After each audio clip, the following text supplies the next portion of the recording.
Good evening. This is going to be the first video for this channel. This channel will be dedicated to preaching and teaching the Word of God. Um, Plain and simple from the Bible.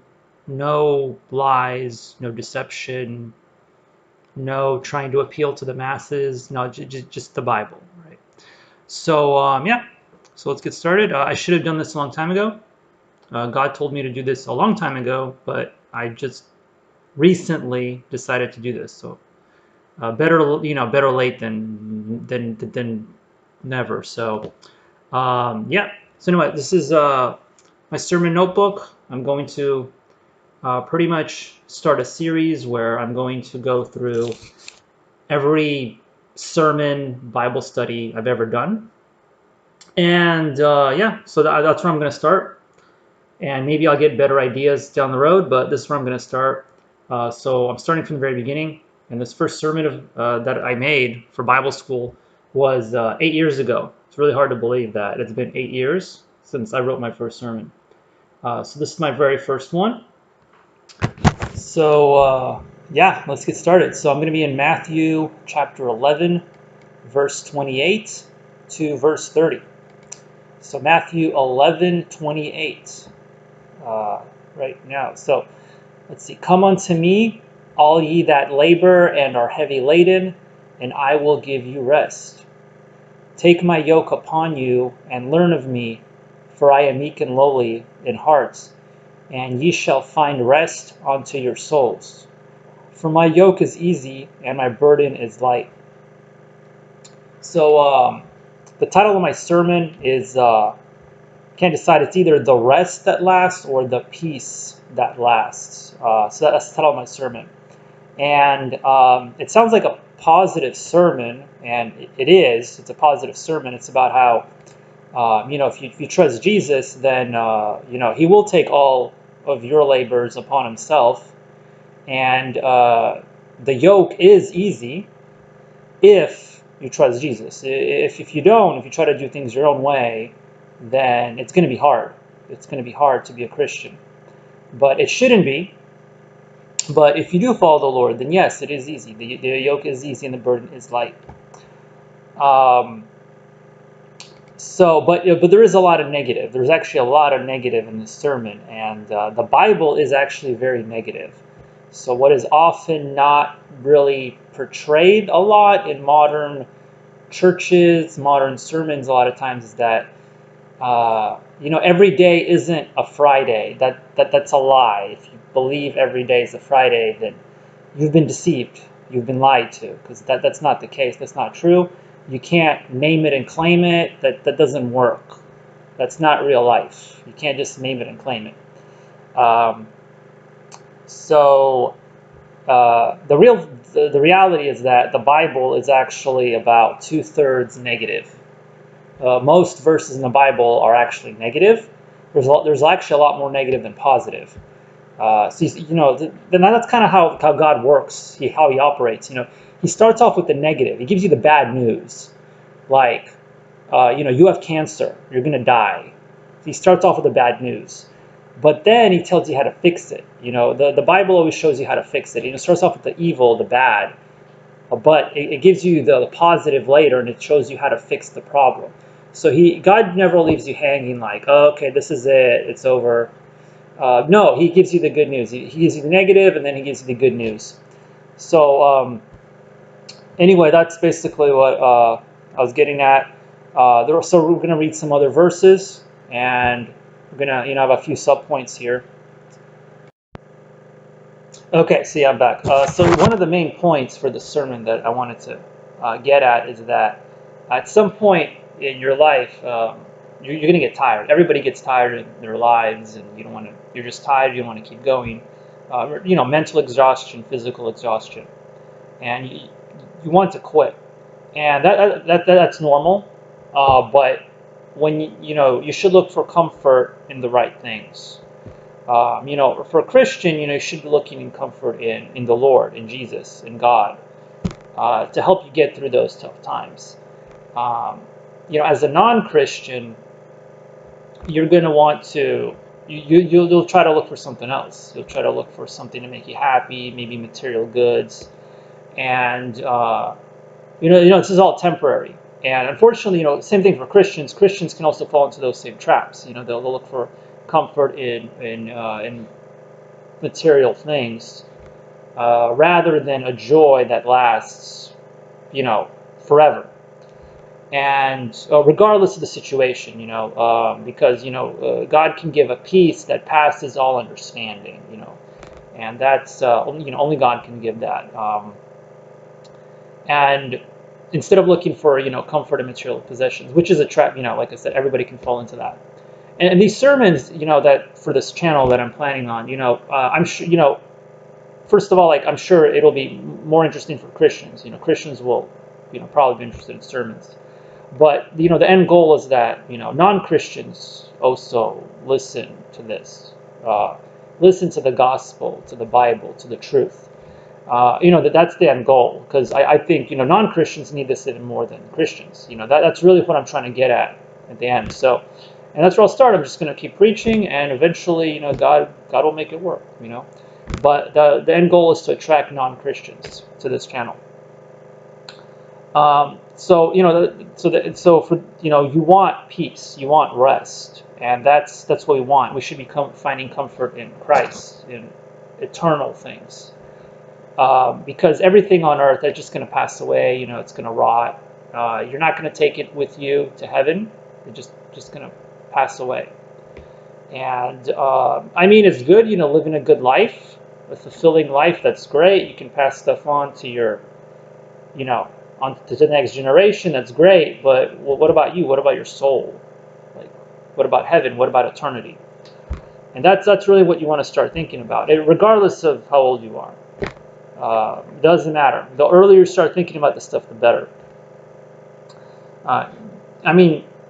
You don't want to be on your deathbed start thinking about this stuff. Some people get saved like that. Some people find God on their deathbed.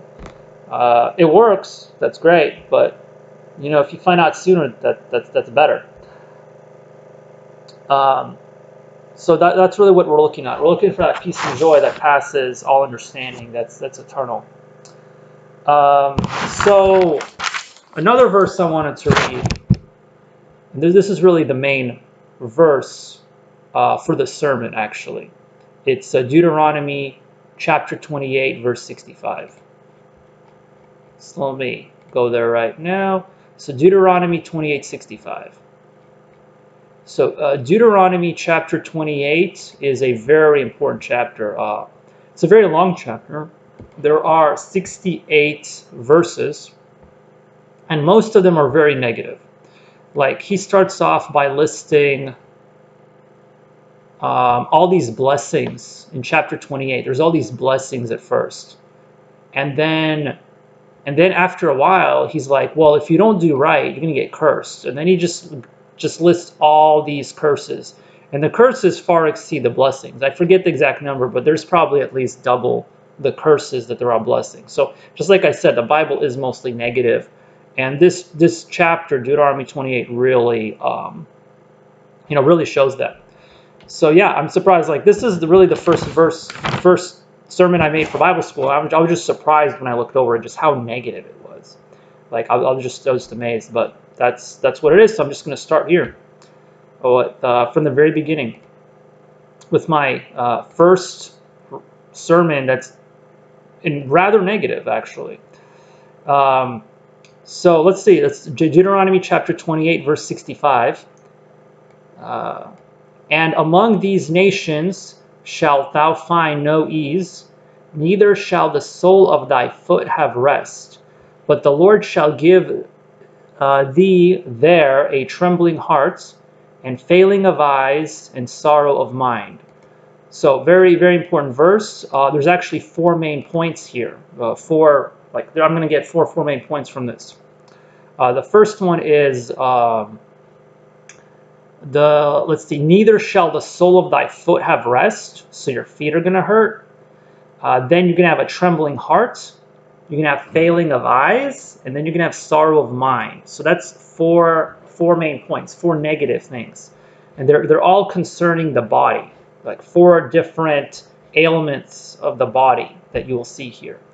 So like your feet are gonna hurt, your heart is gonna hurt, you know, like your trembling heart attack, heartburn, failing of eyes, you're gonna have bad eyesight, and then sorrow of mind. You're gonna have like mental anguish, psychological problems. Like you're just gonna be messed up. Like you're just so a lot of negative, and all physical ailments. You know, like that's how it is. You know, sin.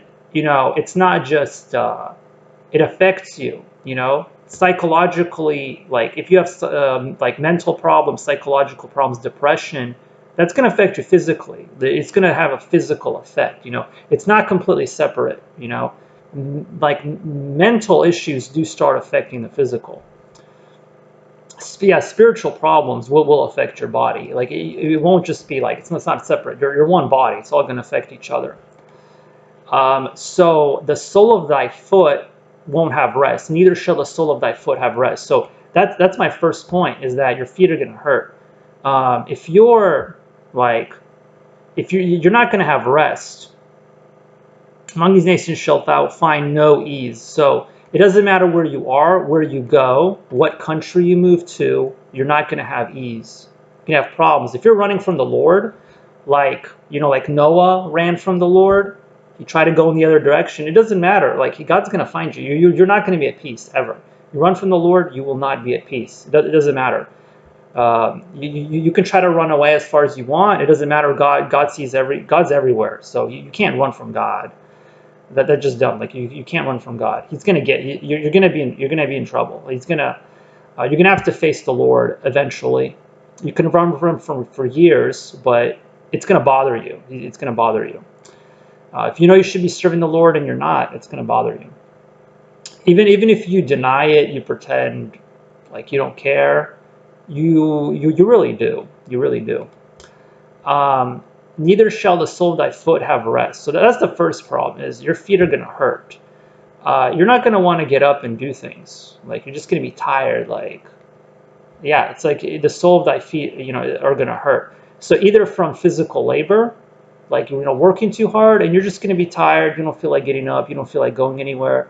And, you know, I think like honestly, all four of these right here, they're all symptoms of depression. That's really what's going to happen. You're going to get depressed. And all four of these that I mentioned, at least 4 main points, they're really symptoms of like the different symptoms of depression. So your feet are going to hurt. You're not going to want to go places. You're going to be tired. You're going to want to be at home all the time. And you're not going to want to go places, like no interest in things. And it's going to be hard to do even very simple tasks, like, you know, walk outside, you know, like for a short distance or something like that. You're just going to be like, everything's going to be a chore. It's going to be a pain. Okay, so yeah, that was my first point, is that you're going to get sore feet. You're just not going to want to go places. Then the next one is the trembling heart. So that's like just like everything, like you're just worried about everything. So much stress, you know, stress. That's like such a huge thing these days. Everybody's stressed out from work and just everything. They're just so busy. They don't know how they can handle everything. And you know, the pandemic and the economy and just everything. And we have a war going on right now. Like there's all these things going on, you know, and when you have a trembling heart and your faith is not in the Lord, then all of these things are going to affect you. Like if you don't have any support, you don't have any faith, then what are you trusting in? How do you know everything's going to be okay? Well, that's the thing. You don't. If you don't believe in God, you don't trust in God. Then what are you trusting in? You just trust in, like, well, I feel things are going to be all right, but how do you know? So that's why a lot of people are depressed. That's why a lot of non-Christians are depressed, because they you have a trembling heart, because you don't have faith in everything. So so when you get like that, like everything's gonna like trigger you. Everything's gonna stress you out. The economy fell. You know, the inflation, the prices went up a little bit, you know, something like that. Just every little thing, and everything in personal life, like it starts off with like just big things bothering you, but eventually, if you get depressed, you get you get like really stressed out, then like small things start to trigger you. Like you just get annoyed by small things, or like you start worrying about small things. And like, so all these things, this is not just affecting, like, this is not, I'm just talking about like non-Christians, but Christians that get away from God, they will end up in this situation. They will absolutely end up in this situation. So a Christian could end up like that as well, where they're just freaked out about everything. Everything's worrying, like everything's triggering them, and they're getting either irritated or just stressed out, and their heart's like always like that. And that's a physical ailment. That is a physical condition brought about by sin. So sin that leads to depression, that leads to these physical problems. And so that's something that can happen. Then, so my next 2 points is, so yeah, we had the sore feet, we had the trembling hearts, now we have the failing of eyes. Now, I know this one very well because I have bad eyesight. So basically, if I take these glasses off, then everything is a blur. Like, if I look at someone's face, it's a blur. It just looks bad. Everybody looks ugly. Everything looks awful. Nothing is good. For me to see something, I need to get like really close to see it. So without glasses, without spiritual eyesight, if you don't see things the way the Lord sees them through spiritual eyesight, then it's going to look ugly. You're going to look, everything is going to look ugly when you look at it. When you have these messed up, when you don't have these spiritual eyes to see things the way the Lord sees them, then everything's going to look bad. You're going to have this like, you're going to be like short-sighted. Like, you will not be able to see very far. You won't be able to see the good times ahead, or what the Lord has in store for you in the future. You're only going to see like the immediate. You're going to see like the current situation, and you're not going to be able to see the future. You're not going to be able to see. You're going to be like, yeah, that's what depression does. Like, you're looking at the current situation. You're not looking at the future. Like, oh, I can do things right now to make the to improve the future. No, you're just going to look at the current situation. You're going to think it's awful. It's not going to get any better. And that's what happens. You're going to have this, everything's going to look ugly. The world is going to look ugly because you are not looking at things through God's eyes, through this, you do not have spiritual eyesight. So you're going to have you're going to be very nearsighted. So that's what happens when your eyes fail. You have the failing of eyes. So all of these things are symptoms of walking away from God, of being depressed. It's a literal physical ailments, like spiritually. So your spiritual eyesight will just it just won't be good because everything looks ugly. It's like when I take my glasses off, physically everything looks ugly. When your spiritual eyesight's bad, everything looks ugly. The world looks ugly. So yeah, everything is they're just going to look awful. And finally, yeah, right. So your perspective, right? So I just wanted to say your perspective is messed up when your eyes are failing. Like it really is that bad. So that's my third point. Then my last point is the sorrow of mind. That's the last one. That's like a psychological pain. You had like the heart pain, the feet, the eyes, but now you have the mind. The mind, like this is like the depression. This kind of just culminates everything. It sums everything up. Just everything is just bothering you. You're just discouraged, and everything's just bad.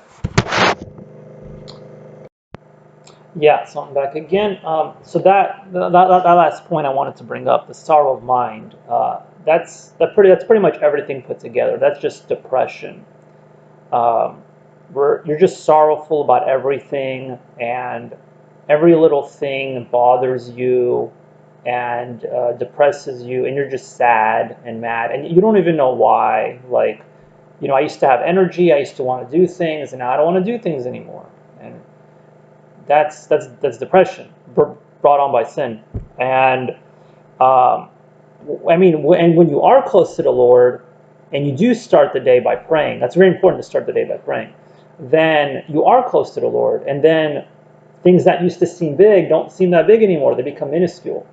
And it's about perspective. It's really like a lot of problems really are in the mind. That's really what it is. It's a mental problem, spiritual problem, psychological problem. It's all in the mind.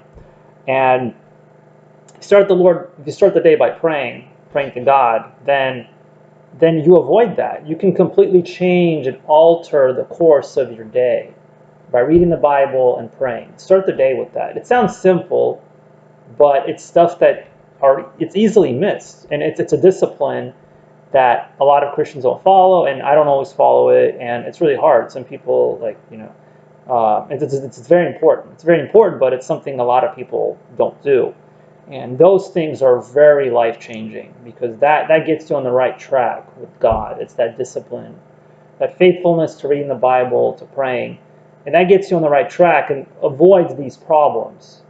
Because if you think, it really avoids a lot of problems when you start on the right foot. You start the day on the right foot with the Lord. And then, because if you just keep missing these things, if you don't read your Bible, don't pray, and day after day after day, then yeah, you will end up with this. All four of these will be about you. You will have, the sorrow of mind, and the trembling hearts, and the failing eyes, and the sore feet. All four of them. That's what's going to happen to you. You're going to have all four of these are going to be about you, and it's a really bad situation to be in. Once you're in that situation, you're depressed. It's hard to get out of that situation. It's hard to get out of that condition because well,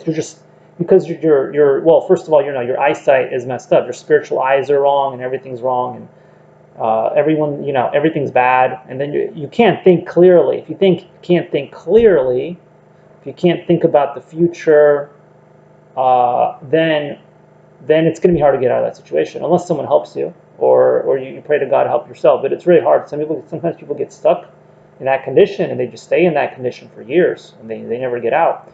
And really sad. So you always want to remember that the fundamentals of the basics of being a Christian is read the Bible, pray, and and Jesus Christ will get you out of all that. So if you're non-Christian, just remember, like, all this applies to you.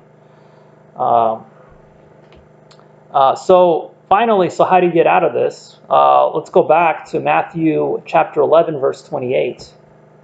So if I go back to Matthew 11:28 to 30, it says, "Come unto me, all ye that labor and are heavy laden, and I will give you rest.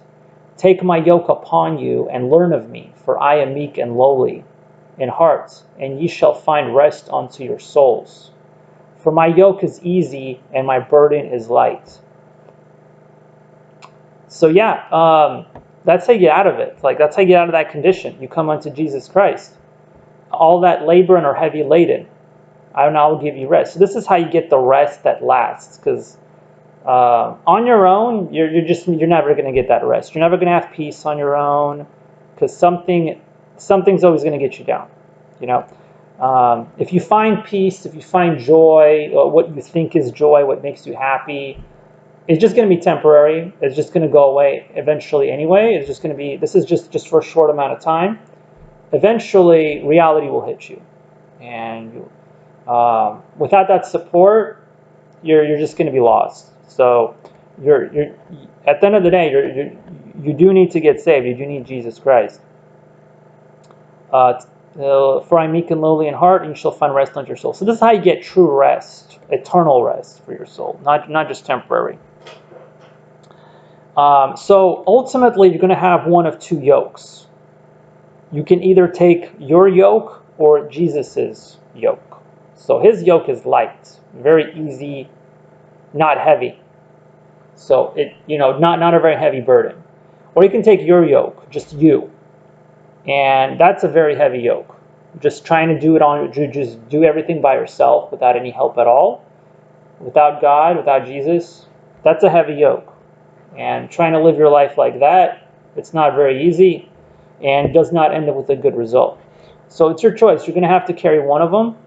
You're going to be a servant to someone.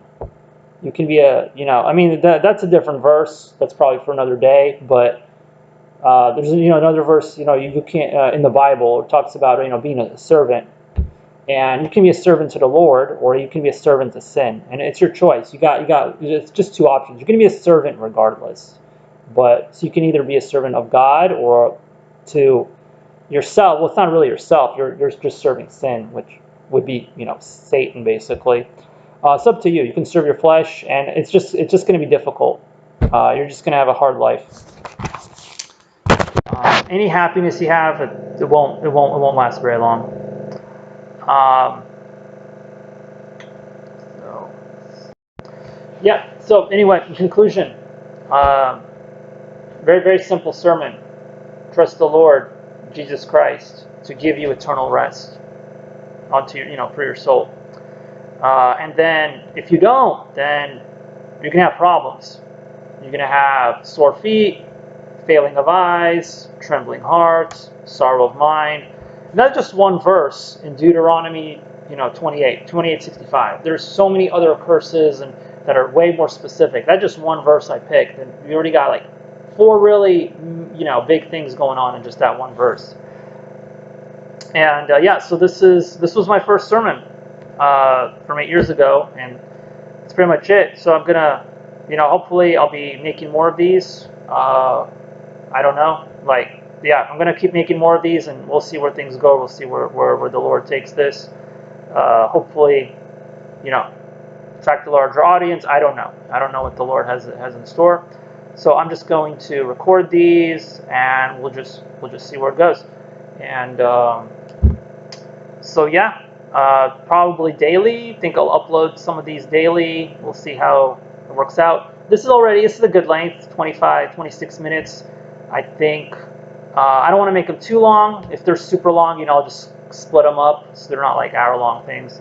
But yeah, I think I'll usually aim for like 15, 20, like maybe up to about 30 minutes. I think that'll be good for Bible study sermon. And so praise the Lord, and I hope you enjoyed this. See you next time.